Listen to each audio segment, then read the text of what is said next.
जय श्री वैदिक शेतकरी मित्रो, प्रश्न तुमचे उत्तर आमचे या सदरामध्ये आपलं स्वागत आहे। अनिल रासकर सर यांचे अजून प्रश्न आहेत। पहिला प्रश्न आहे, पहिल्यांदा सुरू करत आहोत एससीटी वैदिक, पण शेती खूप नापीक असेल तर बेसल डोसमध्ये कसा बदल करावा किंवा नाही। प्रश्न अनेक आणि उत्तर एक अशा प्रकारे जर आपण बोललं तर मग तुमची जमीन नापीक आहे, तुमच्याकडे पाणी कमी आहे किंवा वातावरणामध्ये बदल होत आहे, ऋतू बदल होत आहे, अशा प्रकारच्या समस्या तुम्हाला वाटताय किंवा तुम्ही हाय डेन्सिटी लावलं किंवा लो डेन्सिटी क्रॉप लावताय तर काय बदल केले पाहिजे। सर्वात महत्त्वाची गोष्ट की आपली जमीन सुपीक असायला हवी, आणि जर तुमची जमीन सुपीक नसेल, नापीक असेल, म्हणजे तिचा सेंद्रिय कर्बळ जर 1% खाली असेल, 0.5% म्हणजे वाळवंट आहे, मग असा जर तुमचा सेंद्रिय कर्बळ असेल तर तुम्हाला विशेष काळजी घेण्याची गरज आहे। म्हणजे काय की आपण असं सांगतो एससीटी वैदिकमध्ये, पहिला बेसल डोस हा माती बलवान, दुसरा बेसल डोस हा पीक पहिलवान आणि तिसरा बेसल डोस हा शेतकरी धनवान। म्हणजे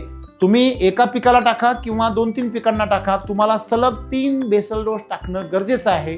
तेव्हा तुम्हाला चौथ्या बेसल डोस नंतर अतिशय उत्कृष्ट, अगदी यूट्यूबवर आपल्याला बघायला मिळतात अशा प्रकारचे रिझल्ट्स तुम्हाला मिळतील। म्हणजे एससीटी वैदिकमध्ये आपण हे बेसल डोस जे आहेत, सम्राट बेसल डोस ज्याला म्हणतात, कृषी अमृत बरोबर RNPH आणि सम्राट शक्ती मिरॅकल ह्युमस गोल्ड यांचे दाणेदार खतं असं एकत्रितपणे जेव्हा बेसल डोस करतो, हा बेसल डोस आपण कमीत कमी 4 वेळेस कुठल्याही पिकासाठी जमिनीला टाकायचा आहे। आणि जमीन आपल्याला पहिली सुपीक करायची, तिचा सेंद्रिय कर्ब 1% पुढे गेल्यानंतर आपल्या जमिनीमध्ये कोणतंही पीक कोणत्याही वातावरणामध्ये आणि पाणी व्यवस्थापनामध्ये अतिशय सुंदर येतं। त्या पुढची सगळी पिकं तुमची एका बेसल डोसमध्ये तुम्हाला परिणाम लगेच जाणवतील। धन्यवाद।